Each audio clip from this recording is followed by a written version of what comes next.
दोस्तों, बांग्लादेश की पूर्व प्रधानमंत्री खालिदा जिया की मौत के बाद नरेंद्र मोदी बांग्लादेश में बहुत बड़े खेल की तैयारी में हैं। चुनाव में अब यूनुस की गद्दी खिसकनी तय है। मोदी शेख हसीना के साथ मिलकर बिना चुनाव लड़े ही शेख हसीना बांग्लादेश की सत्ता पर कैसे काबिज हो सकती हैं, और इसके अलावा नरेंद्र मोदी का एस जयशंकर को तुरंत बांग्लादेश भेज देना।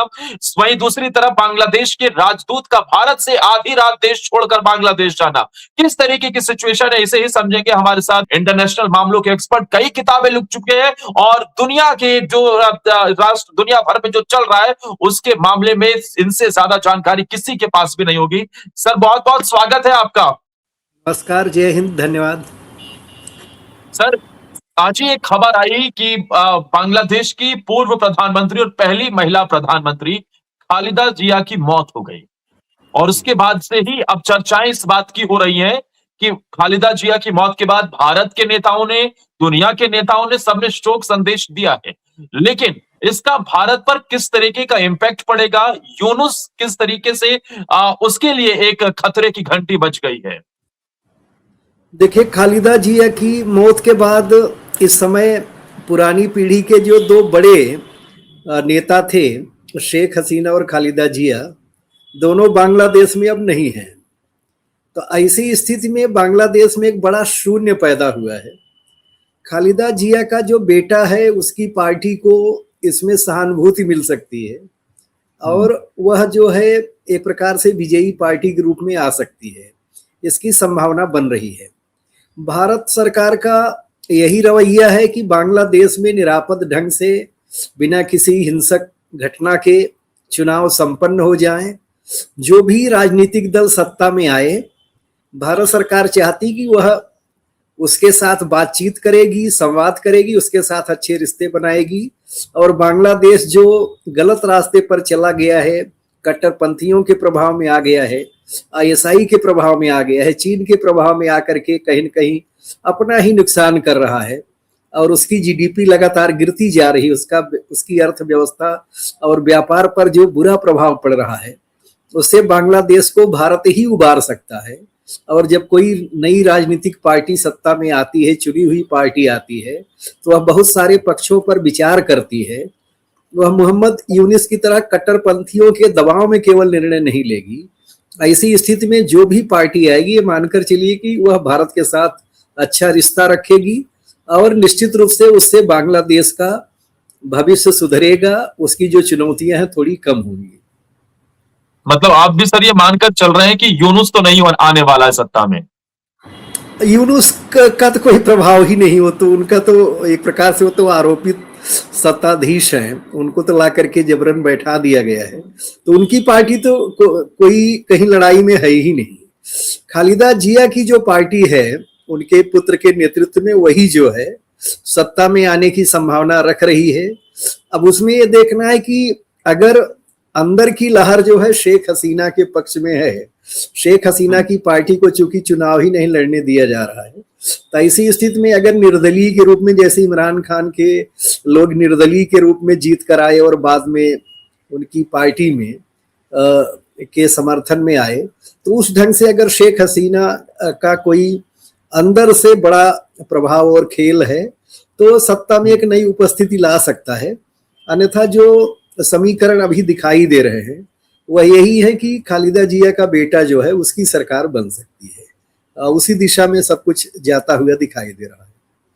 तो सर, ऐसे हालात में क्या शेख हसीना की बांग्लादेश में दोबारा एंट्री भी हो जाएगी? जिस घटना का आप जिक्र कर रहे हैं, हमने देखा पाकिस्तान से ऐसे ही प्रधानमंत्री भाग जाते हैं और फिर वो वापस आ जाते हैं जब उनकी पार्टी की सत्ता आ जाती है, या फिर उनके से रिलेटेड कोई आ जाता है। तो चाहे नवाज शरीफ की बात हो, चाहे और जो वहां के इतिहास में रहे हों। अगर शेख हसीना की पार्टी या उनके लोग निर्दलीय के रूप में ही सही अगर सरकार बना लेते हैं, बहुमत में आते हैं, तो निश्चित रूप से शेख हसीना की वापसी हो जाएगी और उसके बाद बांग्लादेश पुनः जो है पटरी पर आ सकता है। यह तभी संभव है जब उनका प्रभाव वहाँ बहुत ज़्यादा चुनाव में देखने को मिले।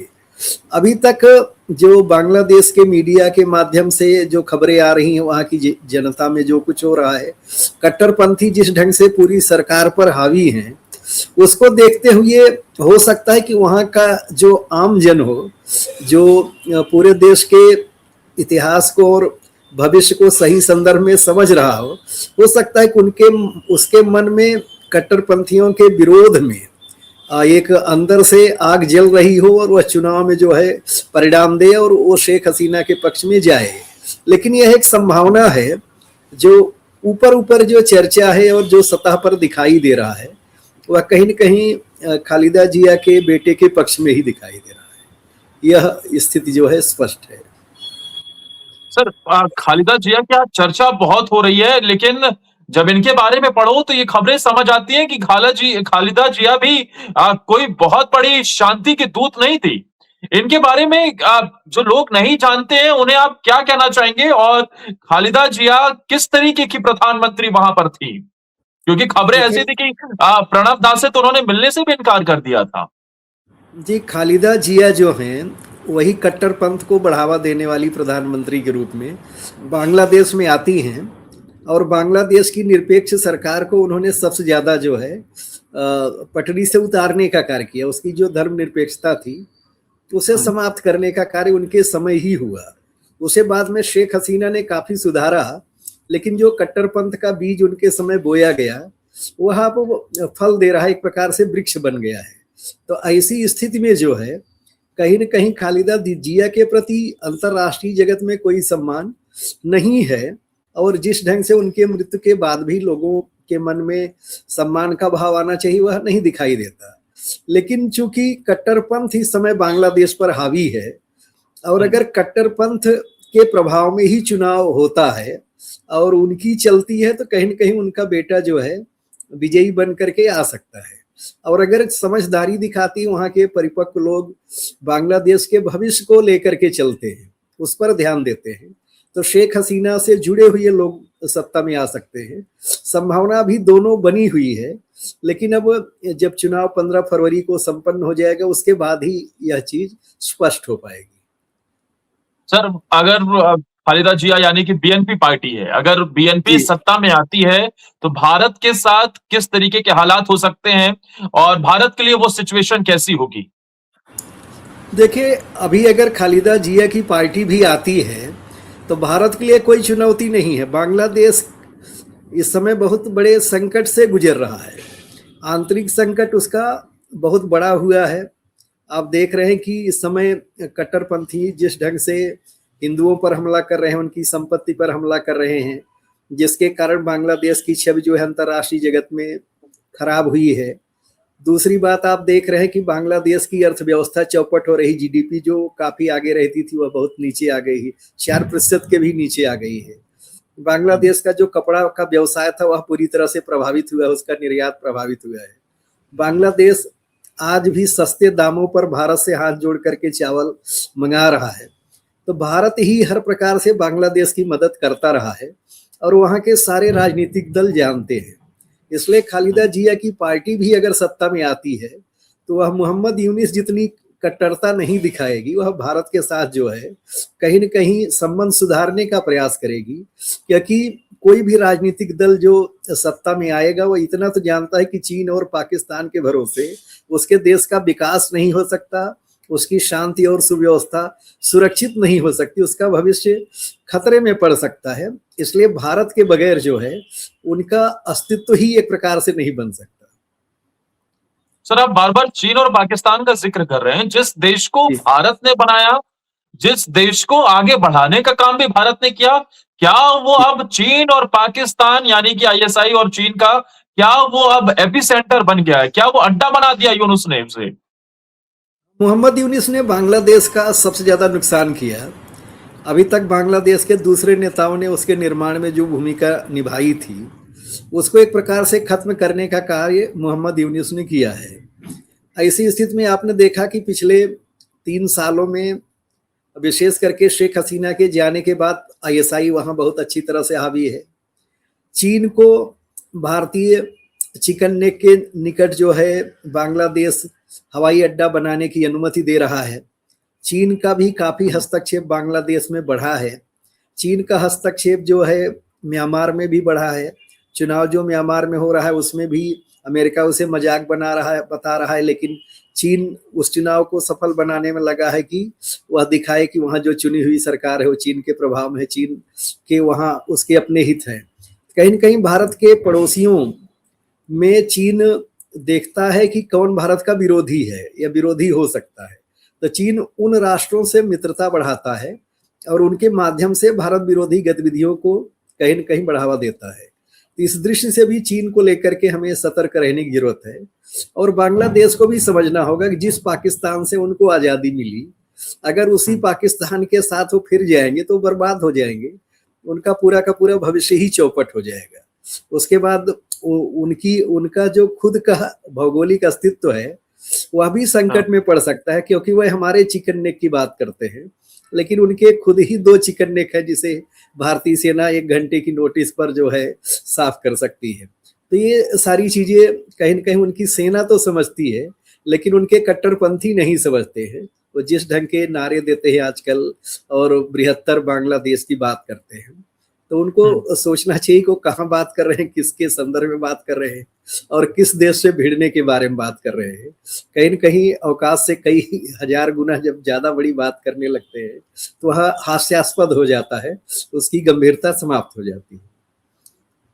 सर, इस बीच एक और घटना निकलकर सामने आई। जी, बांग्लादेश का जो भारत में राजदूत है, उन्हें अचानक से कल रात आधी रात बांग्लादेश वापस बुलाया गया। क्या जी। कारण हो सकते हैं? खबरें ऐसी हैं कि भाई अपडेट लिया जा रहा है, ये इसलिए बुलाया गया है कि कई जगह तो ऐसी भी खबरें आई कि वो भारत की सीक्रेट इन्फॉर्मेशन लेकर गया है। कुछ जगह ऐसी खबरें चल रही है कि वहां जाकर उससे पूछताछ हो रही है कि भारत में कैसा माहौल है, किस तरीके से रिश्तों को सुधारा जाए। क्या ऐसी भी कुछ खबरें, किस तरीके की कोशिशें हैं? भारत से बांग्लादेश का जो राजदूत है उसे बुलाना क्या संकेत देता है?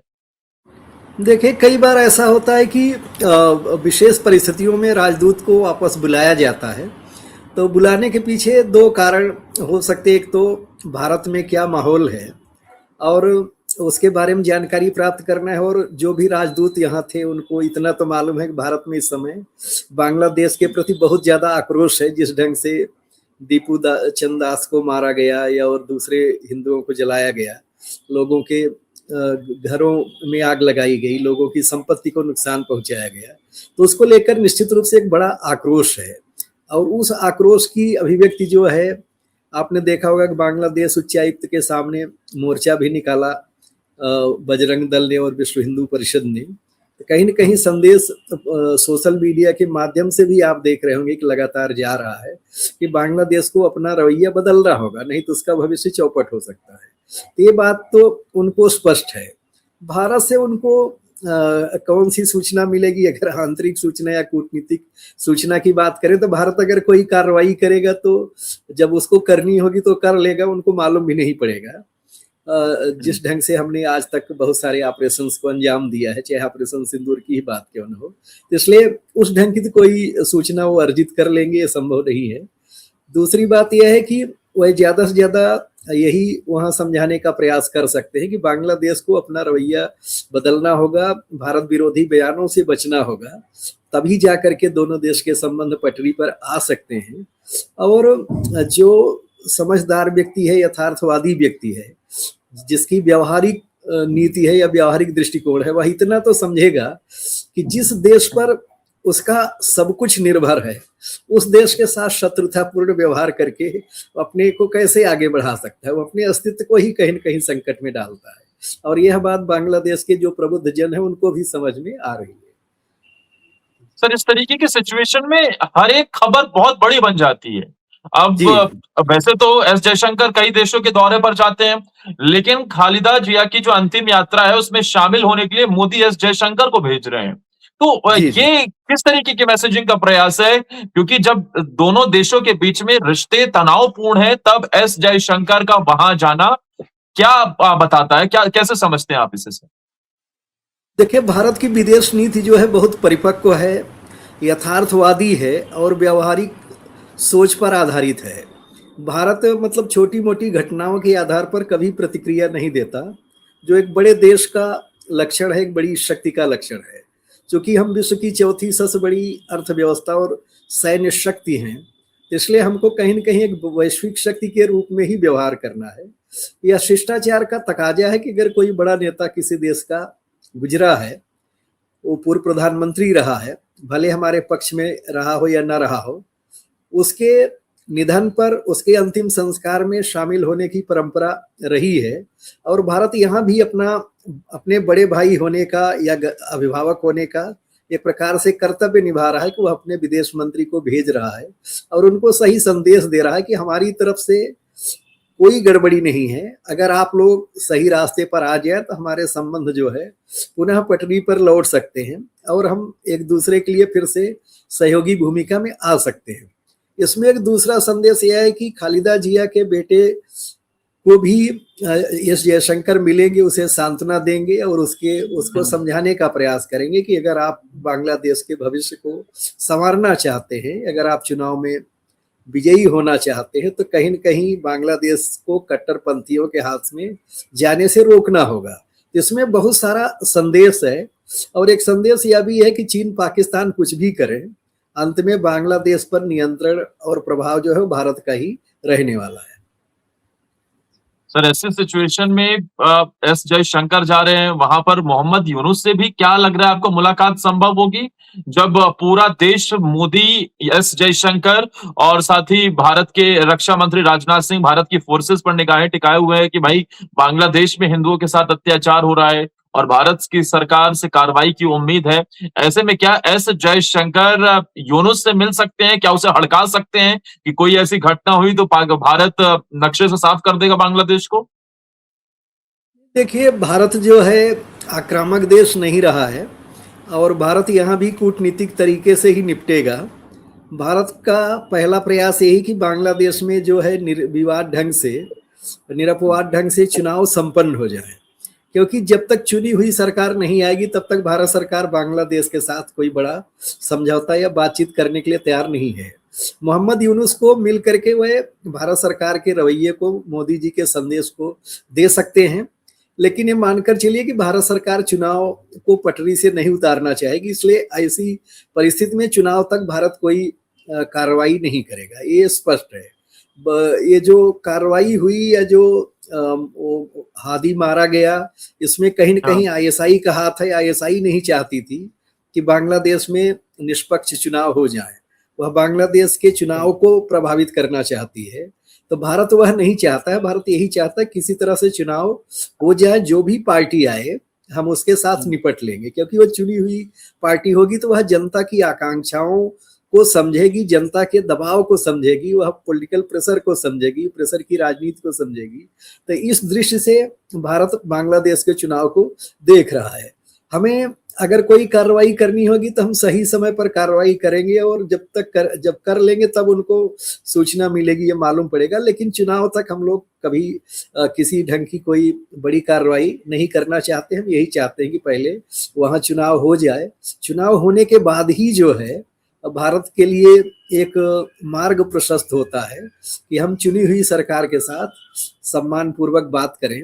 अभी जो सरकार है उसका कोई नैतिक या वैधानिक अधिकार नहीं है, वह संवैधानिक सरकार नहीं, वह तो एक प्रकार से बाहर से ला करके आरोपित की गई सरकार है, थोपी हुई सरकार है। इस दृष्टि से उसको देखने की जरूरत है। सर आप कह रहे हैं कि जो हादी है उसे आईएसआई ने मरवा दिया है। आईएसआई क्यों मरवाएगा सर? क्योंकि ये तो उन्हीं के इशारों पर काम कर रहा था। ये तो कह रहा था कि सेवन सिस्टर्स को भारत से अलग कर देंगे, सिलीगुड़ी ये नेक कॉरिडोर पर हम सीधे तौर पर चिकन कॉरिडोर पर हमला कर देंगे, ये कर देंगे, वो कर देंगे। वो तो उन्हीं के इशारों पर काम कर रहा होगा ना? जी जी, इसीलिए तो मरवाया। उसका कारण यह है कि आईएसआई को मालूम था कि हादी के मारे जाने के बाद बांग्लादेश में भारत विरोधी माहौल बनेगा और उसका फायदा कट्टरपंथी ताकतों को मिलेगा और कट्टरपंथी चुन करके आएंगे। तो बांग्लादेश के चुनाव को एक तो विपथित करने के लिए, चुनाव ना हो पाए तो उसको बिगाड़ने के लिए, दूसरा भारत विरोधी माहौल बनाने के लिए आईएसआई ने यह कार्य करवाया है। और इसको जो भी कूटनीति के जानकार लोग हैं, रक्षा के जानकार लोग हैं, सब जानते हैं कि सब आईएसआई का खेल है और उस खेल को बांग्लादेश नहीं समझ पाया और उसकी प्रतिक्रिया में जो कट्टरवादी हावी हुई और जिस ढंग से उन्होंने दंगा किया, हिंदुओं पर हमले किए, वह कहीं न कहीं आईएसआई के हाथों में वह लोग खेल रहे हैं, यह स्पष्ट हो गया है। तो आईएसआई जिस ढंग से खेलता है उसको समझने की जरूरत है कि जो उसके खेल का जो प्रभाव है वो कितना भारत का नुकसान कर सकता है, यह उसका लक्ष्य है। उसका लक्ष्य ये नहीं कि उसका आदमी जिंदा है कि मारा गया। बांग्लादेश के आदमी से उसको क्या लेना देना है, वो तो जिस देश के लाखों लोगों को मरवा चुके हैं 1970-71 में, तो उस देश के व्यक्ति के प्रति उनके मन में कौन सा रवैया सहानुभूति होगा या उनके प्रति सौमनस्य होगा, तो ये जानने की जरूरत है। ISI एक बड़ा खेल कर रहा है और उस खेल को कहीं न कहीं बांग्लादेश की सरकार समर्थन दे रही, मौन समर्थन दे रही, उसे खेलने का अवसर दे रही है। यही मोहम्मद यूनुस की सबसे बड़ी पराजय है, जिस ढंग से उनके समय कट्टरपंथियों के हाथ में पूरा तंत्र आ गया है, कोई व्यवस्था नहीं है। और उच्चायोग तक पर आपने देखा, भारतीय उच्चायोग पर तक पर हमला हुआ, वहां पर पथराव हुआ। तो ये जो अव्यवस्था का आलम है, यह बांग्लादेश के पूरे परिदृश्य को बिगाड़ने का कार्य कर रहा है। उसकी छवि जो है अंतरराष्ट्रीय जगत पर बहुत ज्यादा बिगड़ी है, विकृत हुई है। उसका सम्मान एक प्रकार से खत्म करने का कार्य ISI ने किया है। लेकिन सर इसमें पाकिस्तान की क्या चाहत है? पाकिस्तान चाहता क्या है? अब क्या वो बांग्लादेश को भी अपने टेरर लॉन्च पैड के तौर पर यूज करना चाहता है कि भाई इधर से तो हम कश्मीर के जरिए से और पंजाब बॉर्डर के जरिए से हिमाकत करते रहते हैं, अब इधर से भी बांग्लादेश वाले एरिया से भी हम कहीं ना कोई कोशिश करेंगे? क्योंकि ये तो संभव ही नहीं है ना कि पाकिस्तान किसी भी तरीके से बांग्लादेश को अपनी तरफ खींचने की कोशिश करे। भाई पाकिस्तान ये जानता है ना कि अगर भारत को गुस्सा आ गया तो बांग्लादेश तो गया भी, पाकिस्तान भी चला जाएगा। क्या कोशिशें हैं? क्या ये चाहत है शहबाज शरीफ या पाकिस्तानी हुकूमत की कि एक साइड से हम घेरें, दूसरी साइड से बांग्लादेश घेरें? आखिर ये सब हो क्यों रहा है? देखिए, आसिम मुनीर और ISI अब समझ गए हैं कि अगर उनकी तरफ से कोई बड़ा आतंकी हमला हुआ तो भारत सरकार ने उसे एक्ट ऑफ वार कहा है। अब आतंकी हमले को आतंकी हमला नहीं मानेगी। ऑपरेशन सिंदूर के बाद भारत सरकार ने यह अपने नियम में संशोधन कर लिया है कि वह युद्ध का कार्य है, युद्ध का एक प्रकार से युद्ध जैसा माना जाएगा, उसको एक्ट ऑफ वार माना जाएगा, युद्ध का कार्य माना जाएगा। तो ऐसी स्थिति में जो है पाकिस्तान की ओर से कोई भी आतंकी हमला, उस पर बड़ी कार्रवाई भारत की ओर से करवाएगा। तो पाकिस्तान उससे बचने के लिए ISI ये चाहता है कि अगर यही कार्य बांग्लादेश के माध्यम से पूर्वोत्तर के राज्यों में हो या पश्चिम बंगाल में हो तो भारत पर दबाव बना रहेगा और भारतीय सेना और भारतीय खुफिया तंत्र का एक बड़ा हिस्सा जो है कहीं न कहीं बांग्लादेश की तरफ इंगेज रहेगा।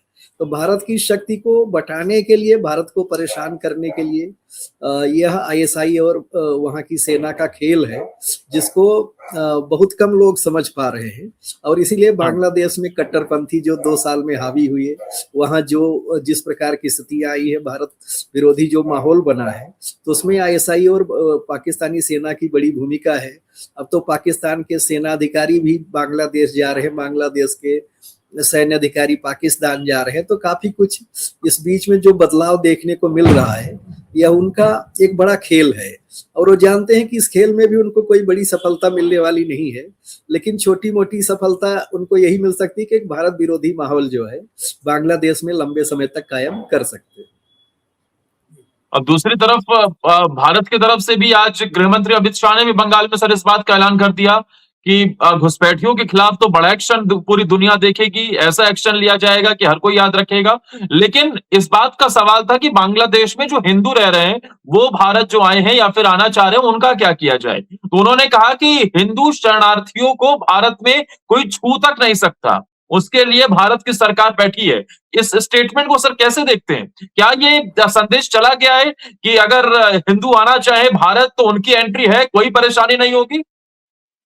जी, जो का कानून लाया गया इसीलिए लाया गया कि अफगानिस्तान, पाकिस्तान और बांग्लादेश में जो हिंदू हैं जो प्रताड़ित हो रहे हैं, अगर वह भारत आकर के भारत की नागरिकता चाहते हैं तो उनका स्वागत है, उनको भारत की नागरिकता मिलेगी, उनको पूरी सुरक्षा मिलेगी। तो हिंदुओं के लिए भारत का दरवाजा हमेशा खुला हुआ है।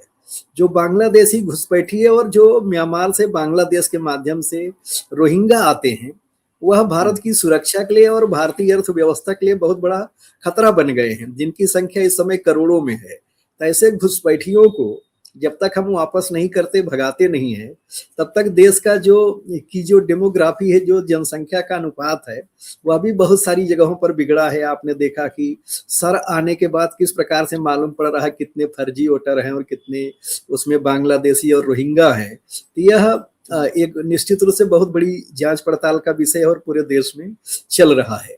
तो जो गृह मंत्री जी ने कहा है वह निश्चित रूप से एक बड़ा वक्तव्य है और बहुत, आप कह सकते हैं कि दृढ़ वक्तव्य है, जो भारत की मजबूती को दिखाता है कि हम घुसपैठियों को लेकर के अब बहुत संवेदनशील हैं। हम ज्यादा समय तक धैर्य धारण करने वाले नहीं हैं। हम उनको भगा करके, उनको वापस करके ही दम लेने वाले हैं। और उस दिशा में भारत सरकार बड़ी कार्रवाई कर रही, लगातार घुसपैठियों को वापस भेजा भी जा रहा है और अभी उनकी पूरे देश में पहचान हो रही है। और आप देखेंगे कि निकट भविष्य में लाखों करोड़ों की संख्या में घुसपैठिए जो बांग्लादेश के हैं और जो रोहिंगा बांग्लादेश के माध्यम से म्यांमार से आए हैं, वो वापस किए जाएंगे और एक बड़ा परिवर्तन देखने में आएगा। जिस तरीके की कार्रवाई संभव होती हुई भी अगले कुछ महीनों में नजर आ रही है। लेकिन सर, भारत के अलावा पूरी दुनिया बांग्लादेश के सिचुएशन को कैसे देख रही है? अमेरिका के लिए तो अमेरिका की बात हो या फिर चीन के लिए, ये तो चीन ने तो पहली पैर जमाए हुए हैं, लेकिन अमेरिका के लिए भी तो अब ये सॉफ्ट टारगेट बन गया है, क्योंकि खबरें ऐसी आती हैं कि मोहम्मद यूनुस को बिठाने वाला ही अमेरिका है, उसी का ही वो पिट्ठू है। देखिए, अमेरिका में एक अमेरिकी डीप स्टेट है जो जॉर्ज सोरेस के नेतृत्व में कार्य करता है। तो जो डीप स्टेट है, जैसे हमारे यहाँ नक्सलवादी है, तो डीप स्टेट जो है व्यवस्था विरोधी है, जो व्यवस्था को ही नहीं मानता। तो अमेरिका में भी जो अमेरिकी डीप स्टेट है वो अमेरिकी सरकार को भी नहीं मानता, वो अमेरिकी सरकार के विरोध में ही कई बार निर्णय करवाता है। तो बांग्लादेश में जो कुछ हुआ, अमेरिकी डीप स्टेट ने ही श्रीलंका में पहले तो पाकिस्तान में सत्ता परिवर्तन करवाया, इमरान खान को हटवाया, उसके बाद श्रीलंका में, फिर बांग्लादेश में, फिर नेपाल में। तो ये अमेरिकी डीप स्टेट का खेल है, लेकिन इसमें चीन भी इन्वॉल्व रहा है। चीन और अमेरिकी डीप स्टेट आपस में मिले हुए हैं और दोनों कहीं न कहीं अमेरिका के ही विरोध में है, ये भी ध्यान रखिएगा। और जो अमेरिका के विरोध में है वो भारत के भी विरोध में है। तो इससे चीन का फायदा हो रहा है। लेकिन पहली बार चीन केवल एक जगह चूक गया, वो है श्रीलंका। श्रीलंका में हमने बहुत जल्दी श्रीलंका की मदद करके उसे अपने पक्ष में कर लिया और चीन को एक प्रकार से वहां से धीरे धीरे बाहर कर लिया और मालदीव से भी वही स्थिति आई है। तो जैसे ही एक सही सरकार आ जाएगी, बांग्लादेश में भी चुनी हुई सरकार, तो वह सारी चीजों को समझेगी। और पिछले 2 सालों में बांग्लादेश की अर्थव्यवस्था कैसे चौपट हुई है, जब सरकार उसका मूल्यांकन करेगी और भारत के साथ सहयोग न करने के कारण उनका कितना नुकसान हुआ है, जब इन सारे पक्षों पर वह विचार करेंगे तो भारत के साथ संबंध सुधारने का कार्य तुरंत करेंगे। बांग्लादेश चूंकि बहुत छोटा देश है और अंतर्राष्ट्रीय राजनीति में उसको कोई बड़ी भूमिका नहीं है। अमेरिका उसे चाहता था कि बांग्लादेश में या उसका जो द्वीप है वह अगर उसे मिल जाता है तो वहां पर वह अपना एक बड़ा अड्डा बनाना चाहता है, क्योंकि चीन पर हमला करने के लिए उसको हिंद महासागर या बंगाल की खाड़ी में एक अड्डा चाहिए जो बांग्लादेश के माध्यम से मिल सकता था। अगर वो मिल जाता तो अमेरिका के लिए एक बड़ी सुकून की बात होती। और चूंकि चीन नहीं चाहेगा कि ऐसा हो और भारत नहीं चाहेगा कि भारत के आसपास कोई दूसरी महाशक्ति है, क्योंकि हम स्वयं एक बड़ी शक्ति है और निकट भविष्य में महाशक्ति बनने जा रहे हैं। तो इसी स्थिति में किसी दूसरी शक्ति का भारत के निकट आना भारत के पक्ष में भी नहीं है। तो इस कारण से अमेरिका का वह खेल तो नहीं हो पाया, उसके पक्ष में नहीं गया। और इसी कारण से अब अमेरिका, आप देख रहे होंगे कि बांग्लादेश को उतना महत्व नहीं दे रहा जैसे पहले दे रहा था। सर, लेकिन इस वक्त भारत के लिए ये कहा जाता है कि पड़ोसी देशों से घिर गया है। कुछ लोग तो इसे लेकर माहौल बनाना भी शुरू कर देते हैं।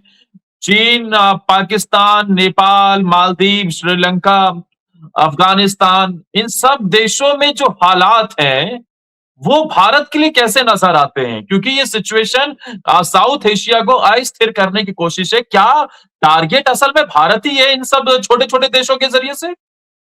देखिए, चीन और अमेरिकी डीप स्टेट जो है दोनों कहीं ना कहीं भारत को महाशक्ति बनने से रोकना चाहते हैं। आप वैसे भी सोचिए, अगर आप समाज में या किसी कार्यालय में या किसी संस्था में तीसरे चौथे नंबर पर हैं तो कोई नहीं चाहेगा कि आप पहले दूसरे नंबर पर आए। ये मतलब मनुष्य का स्वभाव होता है। तो 1 नंबर और 2 नंबर की जो शक्ति है वो कभी नहीं चाहेगी कि भारत उनकी जगह पर आए। तो भारत को स्थिर करने का प्रयास करेंगे, लेकिन भारत भी लगातार खेल रहा है। हमने मालदीव को अपने पक्ष में किया, हमने श्रीलंका को अपने पक्ष में किया, नेपाल के साथ हमारे संबंध बहुत अच्छे हैं इस समय, हमने अफगानिस्तान को अपने पक्ष में किया, हमने खाड़ी देशों और ईरान के बीच भी बहुत अच्छा संतुलन बनाया हुआ है।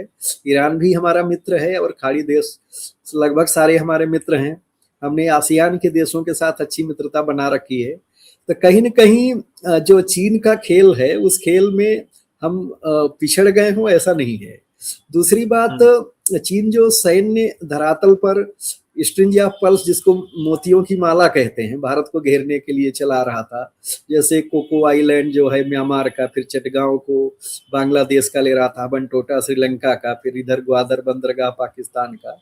तो भारत ने भी उसके जवाब में हीरो का हार जो है तैयार किया है। हमने जापान के साथ समझौता किया कि भारतीय नौसेना उसके नौसैनिक अड्डों का प्रयोग कर सकती है। दक्षिण कोरिया के साथ, फिलीपींस के साथ, वियतनाम के साथ हमारा गहरा सैन्य सहयोग है, कुछ वैसा ही है जैसा चीन का पाकिस्तान के साथ है। उसके बाद हमने सिंगापुर के चांगी बंदरगाह भारतीय नौसेना उसका उपयोग कर सकती है, उसके साथ समझौता किया। फिर इंडोनेशिया का जो सबांग पोर्ट है उसको हमने लिया, वहाँ भारतीय पनडुब्बियों का बेड़ा तैनात रहेगा। हमने जो ऑस्ट्रेलिया के साथ समझौता किया, ऑस्ट्रेलिया का कोकोस आइलैंड है जो जल संधि, जो सुंदा जल संधि है, सुंदा जो बोलते हैं स्ट्रेट है, मलक्का स्ट्रेट और सुंदा स्ट्रेट है। तो मलक्का स्ट्रेट से व्यापारिक जहाज आते जाते हैं, सुंदा स्ट्रेट से जो है वह चीनी नौसेना हिंद महासागर में प्रवेश करती है। तो उसके ठीक सामने कोकोस आइलैंड है ऑस्ट्रेलिया का। तो भारत ने उसके साथ समझौता करके वहाँ की नौसैनिक सुविधाएं अपने पक्ष में ली है। तो भारतीय नौसेना और भारतीय वायुसेना के युद्धपोत और विमान वहां तैनात रहेंगे। तो अगर युद्ध की स्थिति बनती है तो हम वहीं पर चीन को जल समाधि दे सकते हैं। फिर हमने मेडागास्कर के साथ किया, मॉरिशस का जो अगलेका ये अपना आइलैंड है उसको वहां पर बड़ा अड्डा बनाया, सेशल्स में बनाया। फिर दुक्म पोर्ट जो है ओमान का हमने लिया, और जो चाबहार है ईरान का वो हमने किया ही। तो हमने चीन ने जैसे 60 अरब डॉलर जो है इन बंदरगाहों पर निवेश किया था, भारत ने मात्र 12 अरब डॉलर निवेश करके चीन के मोतियों की माला को अपने हीरो के हार से तोड़ दिया है। तो कहीं न कहीं हम भी जो है तू डाल डाल हम पात पात वाली स्थिति में हैं। यही प्रकार से आप कह सकते हैं कि जो बिल्ली और चूहे की का खेल है वो चलता रहता है। अंतरराष्ट्रीय राजनीति में कई बार बहुत सारी चीजें पर्दे के ऊपर नहीं आ पाती, पर्दे के पीछे से चलती रहती है, लेकिन एक खेल चल रहा है, उस खेल में हम अच्छी तरह से खेल रहे हैं। ये कमाल की जानकारी दी सर आपने। वाकई बाहर से बैठकर ये सोचना कि भारत कर क्या रहा है, भारत की विदेश पॉलिसी कैसा है, सवाल उठाना बहुत आसान होता है। लेकिन जो आपने जानकारी दी कि भाई अगर वो पाकिस्तान, मलेशिया, बांग्लादेश के जरिए से, श्रीलंका के जरिए से अगर सोच भी रहा है, तो दूसरी तरफ तो जापान, इंडोनेशिया, फिलीपींस, वियतनाम, चारों तरफ से भारत ने घेर रखा है। और ये अब खबरें ब्रेकिंग न्यूज नहीं बनती है सर, ये तो धीरे धीरे करके खेल हो जाता है, किसी को पता भी नहीं चलता। एक आध दिन अखबारों में आ जाती है, एक आध ब्रेकिंग न्यूज आ गई, लेकिन असल मायने में जो जानकारी आपने दी ये भारत के लिए बहुत पॉजिटिव खबर है। पूरी दुनिया को ये पता चलना चाहिए कि कैसे भारत ने मोतियों की माला के सामने हीरो की माला लाकर रख दी है। हाँ, हीरो का हार, चूंकि हीरा जो है कठोर होता है, मोती नरम होती है, तो हीरा जो है मोती को काट देता है, तो इसलिए हमने डायमंड नेकलेस बनाया। तो हीरो का हार जो है मोतियों की माला को तोड़ चुका है, तो उसमें हमने चीन को पछाड़ दिया है। दूसरी बात क्या है कि हम भी लगातार अपनी नौसेना का विस्तार कर रहे हैं। जिस ढंग से हमारी परियोजनाएं चल रही हैं, जिस ढंग से हम परमाणु पनडुब्बियों से लेकर के युद्धपोतों पर और नई पीढ़ी के डिस्ट्रॉयर वगैरह तैयार कर रहे हैं, उसे आप देखेंगे कि भारतीय नौसेना आने वाले समय में हिंद प्रशांत क्षेत्र में एक बहुत बड़ी नौसेना बनने जा रही है। और चीन की सेनाओं को आप जानते हैं कि युद्ध का कोई अनुभव नहीं है, तो चाहे गलवान रहा हो, हर जगह वो पिटे ही हैं। और भारतीय सैनिकों के सामने 1962 में भी वो पिटे हैं। आपने जैसे वो फिल्म देखी होगी 120 वीर बहादुर, हमारे 119 सैनिकों ने उनके 1300 सैनिकों को मारा था। और उधर जसवंत सिंह रावत ने अरुणाचल प्रदेश में अकेले ही उनके 500 से अधिक सैनिकों को मारा था। तो ये जो कौशल भारतीय सैनिकों का है, यह चीनियों के पास नहीं है। चीन के पास प्रोफेशनल सेना नहीं है, उनके पास पार्टी की सेना है जो पार्टी के प्रति वफादार होती है, और केवल 3-4 साल के लिए उनको सेना में आना होता है और उसके बाद वो जा करके अपना दूसरा कार्य करते हैं। वहाँ सबके लिए सैनिक बनना अनिवार्य है। तो ऐसी स्थिति में जो कौशल, जो पेशेवर रवैया, जो दृढ़ता, जो रणनीतिक चातुरी, जो देशभक्ति और देश के प्रति समर्पण का भाव भारतीय सेनाओं में है, वह उनके पास नहीं है। तो इसलिए आपने ऑपरेशन सिंदूर में भी देखा होगा कि भले तकनीकी तौर पर उनके हथियार उन्नत थे, लेकिन हमने जिस ढंग से उसको ध्वस्त किया, चीनी हथियारों और तुर्की के ड्रोन से लेकर के उन एक प्रकार से उनका बाजा बजा दिया, वह पूरे विश्व में आज भी जो है चर्चा का विषय बना हुआ है। और उससे चीन को भी समझ में आ गया कि भारत जैसे देश से युद्ध कर पाना आसान नहीं है। सर, ऑपरेशन सिंदूर का आपने जिक्र किया, बांग्लादेश की चर्चा हो रही थी, लेकिन क्योंकि ऑपरेशन सिंदूर पर आपने किताब भी लिखी है, तो एक सवाल ऑपरेशन सिंदूर को लेकर ये उठा कि भाई पूरी दुनिया में ट्रम्प ढिंडोरा पीट रहे हैं और जो उनका सबसे करीबी है, सबसे खास है नेतन्याहू, उन्हें वो क्रेडिट नहीं दे रहे।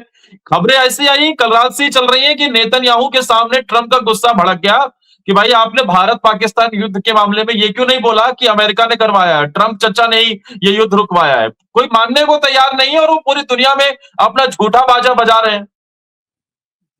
देखिए, हुआ क्या था कि जब हम लोगों ने 9 अप्रैल की रात को नूर खान एयर बेस पर हमला किया, वहाँ पर जो न्यूक्लियर कमांड थी उस पर हमला किया, तो जो बाद में पाकिस्तान के ही रक्षा विशेषज्ञों ने कहा कि वह नूर खान बेस जो है वो पाकिस्तान का असल में नहीं है, उस पर अमेरिका का पूरी तरह से नियंत्रण है, वहाँ पाकिस्तानी सेना भी नहीं जा सकती है।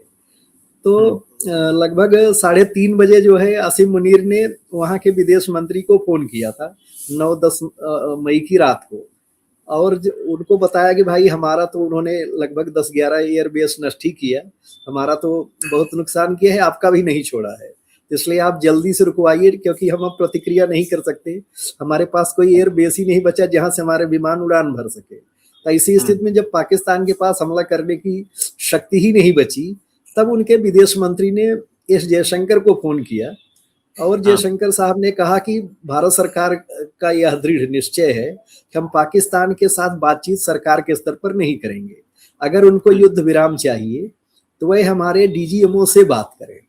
उनके डीजीएमओ ने 4:30 बजे जो है फोन लगाया, लेकिन तब तक भोलारी का एयरबेस बाकी था, हमने उसे नहीं उड़ाया था, इसलिए हमने डीजीएमओ को संदेश दिया कि अभी आप उनका फोन मत उठाइए, संदेश दे दीजिए कि वह 3:30 बजे दिन में करें। तो सुबह जो है हमने भोलारी का भी के बेस पर अटैक किया और वहाँ हैंगर में जो उनका वाक्स विमान पहुंचा ही था वह नष्ट हो गया, उसके साथ 3 F-16 और 3 J-17 विमान नष्ट हो गए। हमने कुल उनके 19 विमान मार गिराए 8 और 9 अप्रैल और 10 अप्रैल की 8, 9 और 10 मई की सुबह को। तो हमने उनका नुकसान इतना ज्यादा किया। उसके बाद इसमें आप यही कह सकते हैं कि जो ट्रम्प का हस्तक्षेप है केवल इतना है कि उनके विदेश मंत्री ने संदेश देने का कार्य किया कि पाकिस्तान जो है युद्ध विराम करना चाहता है, आप उसके लिए तैयार हो जाइए। और भारत ने कहा कि उनके डीजीएमओ को बोलिए हमारे डीजीएमओ से बात कर लें।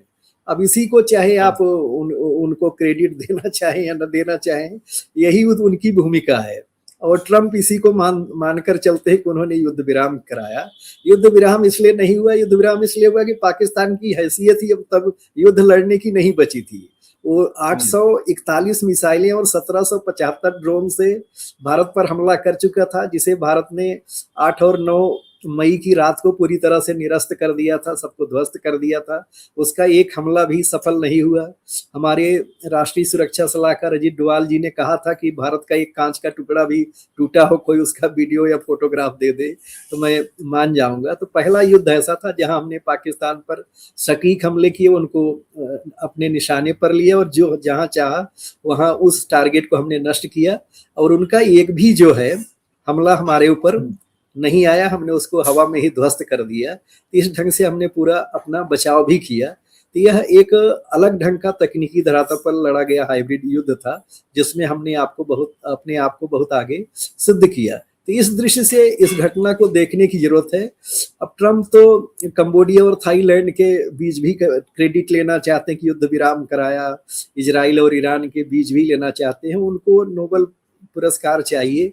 लेकिन भारत क्या है कि एक परिपक्व देश है, एक बड़ी शक्ति है, वह किसी को खुश करने के लिए नोबेल पुरस्कार के पक्ष में किसी के लिए बोले, किसी का प्रस्तावक बने, भारत जैसे बड़े राष्ट्र के लिए शोभा नहीं देता। पाकिस्तान जिसकी कोई हैसियत नहीं है, वह किसी के लिए भी नोबेल पुरस्कार का प्रस्ताव कर सकता है।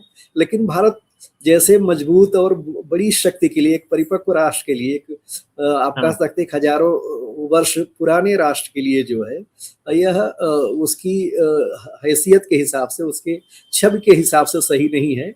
इसलिए भारत ने जो किया एकदम सही किया, और ये पूरी दुनिया जानती है कि राष्ट्रपति डोनाल्ड ट्रंप की भूमिका क्या रही है। सर बस आखिर ये 2 सवाल लेना चाहूंगा। एक तो मुझे ये समझना है कि बांग्लादेश में जब भी कोई देश का प्रधानमंत्री वहां से भगा दिया जाता है या वो देश छोड़ देता है, चाहे पाकिस्तान हो, चाहे नेपाल हो, चाहे आपका बांग्लादेश के अंदर जिस तरीके के हालात नजर आए हैं, फिर उस नेता के लिए कितना मुश्किल होता है उस देश में वापस जाना, इलेक्शन लड़ना। मतलब मैं समझना चाह रहा हूं कि इस चुनाव में शेख हसीना की भूमिका क्या हो सकती है, कैसे वो चुनाव को प्रभावित कर सकती है। क्या लगता है आपको कि देश छोड़ने के बावजूद भी कुछ उनका दबदबा ग्राउंड लेवल पर रहा होगा, इतने साल प्रधानमंत्री रही हो? निश्चित रूप से शेख हसीना का दबदबा है ही, और जो उनके कार्यकर्ता हैं, उनकी पार्टी के कार्यकर्ता हैं, वह सब तो बांग्लादेश में हैं ही। काफ़ी नेताओं को यूनुस ने मरवा दिया और उनको गिरफ्तार करवा लिया। इसके बावजूद कहीं न कहीं जो ज़मीनी नेता है, उसका प्रभाव रहता ही है। और अगर बांग्लादेश के जो शुभचिंतक हैं, वह भी अगर शेख हसीना के लोगों को चुनाव जिताने में मदद करते हैं, तो इनकी पार्टी या इनके निकट के लोग जो भी हैं, इनके पक्ष के लोग, वह सत्ता में आ सकते हैं। अभी भी चुनाव को प्रभावित करने का और उसमें बने रहने का की जो शक्ति है, वो शेख हसीना और उनकी पार्टी के लोगों में है। अब वो चुनाव कैसे लड़ते हैं, इस पर काफ़ी कुछ निर्भर करेगा।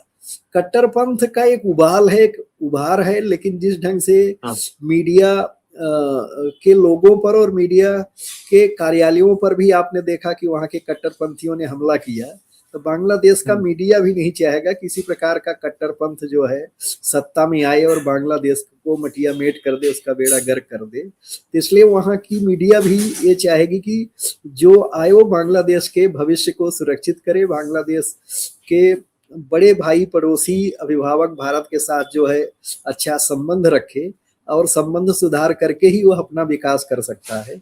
यह बात जिसके गले उतरती होगी वही सत्ता में आ सकता है। ये कहीं न कहीं संदेश पूरे बांग्लादेश में जा रहा है और जाना चाहिए। और मुझे लग रहा है कि इसलिए यह चुनाव जो है भारत के लिए भी बहुत महत्वपूर्ण चुनाव है, क्योंकि भारत और बांग्लादेश के संबंध जो हैं इस चुनाव के बाद ही दोनों देशों के भविष्य के संबंध को तय करेंगे, सुनिश्चित करेंगे। हाँ, सर आप एक खबर रूस से भी निकलकर सामने आई, पुतिन के घर को टारगेट करने की कोशिश हुई है। वो खबर आपने देखी हो तो जरा सर बताइए कि क्या समझ आता है अगर ऐसे हालात हैं, देश के राष्ट्रपति को टारगेट किया जा रहा है, दुनिया का सबसे ताकतवर एक तरीके से मुल्क आज की डेट में न्यूक्लियर पावर है। देखिए, जेलेंस्की ने बहुत बड़ी गलती की, इसको लेकर ट्रंप भी नाराजगी व्यक्त कर चुके हैं।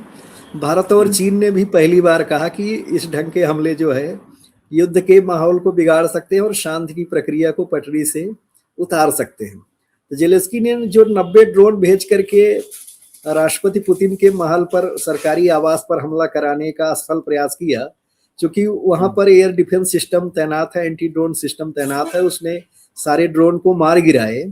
पुतिन के महल का कोई नुकसान नहीं हुआ, पुतिन पूरी तरह से सुरक्षित रहे। लेकिन उसकी प्रतिक्रिया अब जेलेंस्की के कारण क्यों झेलेगा? पुतिन आज रात को या कल जिस ढंग का हमला वहां कर सकते हैं, कीव पर कर सकते हैं, यूक्रेन की राजधानी पर कर सकते हैं, वह कहीं न कहीं जेलेंस्की लंबे समय तक उसका अनुभव करेंगे। तो कहीं न कहीं जेलेंस्की जो नाटो के हाथों में खेल रहे हैं, यह उसी का परिणाम है कि उन्होंने इस ढंग का दुस्साहस किया इससे अमेरिका भी नाराज है, ट्रंप भी नाराज है और ज़ेलेंस्की कहीं न कहीं शांति प्रक्रिया को पटरी से उतारना चाहते हैं। वो नहीं चाहते हैं कि दोनों देशों के बीच समझौता हो जाए, क्योंकि अभी जो समझौता होगा वह निश्चित रूप से रूस के पक्ष में जा रहा है और ज़ेलेंस्की को लग रहा है कि वो भविष्य में नाटो के सहयोग से शायद अपने हारे हुए इलाके को वापस पा लेंगे, जो लगभग असंभव लग रहा है, क्योंकि वो जितना समय युद्ध में और ज़्यादा जाया करेंगे उतना ज़्यादा यूक्रेन का नुकसान होगा और हो सकता है कि रूस उतनी ज़्यादा ज़मीन जीतता जाए। इसलिए जो भी समझौता है जितना जल्दी हो जाएगा वही ज़ेलेंस्की और यूक्रेन के पक्ष में है। अगर उसमें ज़्यादा देर होगी तो यूक्रेन का नुकसान बहुत ज़्यादा होना तय है। यह हाँ, एक संदेश है। दूसरा यह है कि नेटो की चूंकि इसमें भूमिका है तो नेटो भी बहुत लंबे समय तक जो है रूस से बच नहीं सकता। अगर रूस एक बार युद्ध के लिए उतर ही गया तो नेटो और रूस के बीच में सीधा युद्ध हो सकता है और वह विश्व हुँ। के लिए बहुत घातक हो सकता है। फिर विश्व युद्ध की हाँ। संभावना बन जाएगी। जी। हाँ, इस यही मेरा सवाल था कि क्या 2026 में ऐसी ही सिचुएशन दिख रही है कि विश्व युद्ध तक भी बातें पहुँच सकती हैं?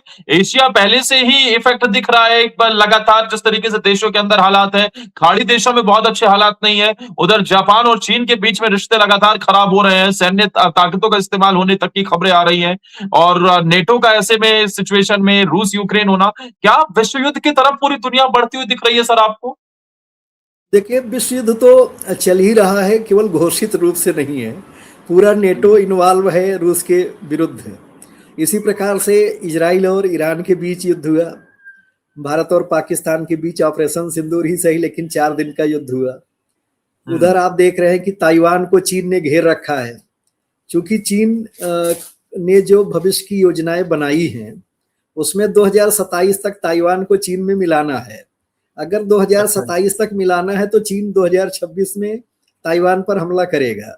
चूंकि हुँ, ताइवान की सुरक्षा की गारंटी अमेरिका ने ली है तो अमेरिका हुँ, कहीं न कहीं ताइवान की मदद के लिए आएगा। अब खुद तो मदद करेगा ही, फिलीपींस और जापान को युद्ध में उतारेगा और जापान और फिलीपींस के युद्ध में उतरने के बाद चीन के लिए युद्ध जीतना आसान नहीं रहेगा और ताइवान पर कब्जा करना भी आसान नहीं रहेगा, क्योंकि अमेरिका और ऑस्ट्रेलिया भी पूरी तरह से मदद करेंगे और बहुत ज़रूरत पड़ी, कोई बड़ी दबाव की स्थिति आई तो भारत भी जो है क्वाड का सदस्य होने के नाते चीन के लिए संकट पैदा कर सकता है।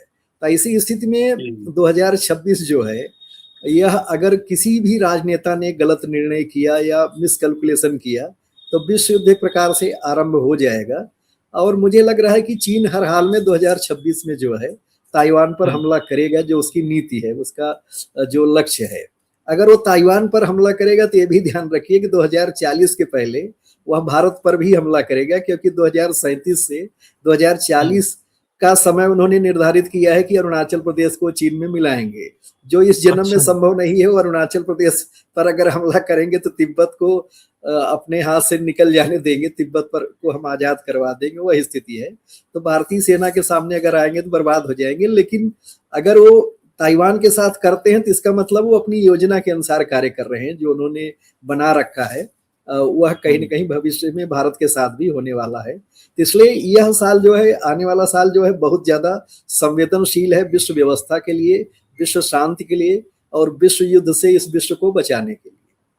बहुत बड़ी खबर सर आपने जाते-जाते दे दी कि एक तरफ अरुणाचल प्रदेश का टारगेट वो लेकर चल रहा है और ताइवान को लेकर तो बहुत नियर बाय टारगेट है 2027 का। बहुत-बहुत शुक्रिया सर आपका हमारे साथ जुड़ने के लिए। आपने आखिर में इतनी बड़ी खबर हमारे दर्शकों तक पहुँचाई और जो आपको लोग देख रहे हैं कि हम कोशिश करेंगे कि अगली बार जुड़े तो सर चीन और भारत के रिलेशन जो आपने 2027 को लेकर एक बड़ी बात कह दी है, उसे समझने का प्रयास करेंगे। कोई नए टॉपिक पर फिर आपसे मुलाकात करेंगे। फिलहाल सर आप जुड़े, अपना समय दिया, बहुत-बहुत शुक्रिया।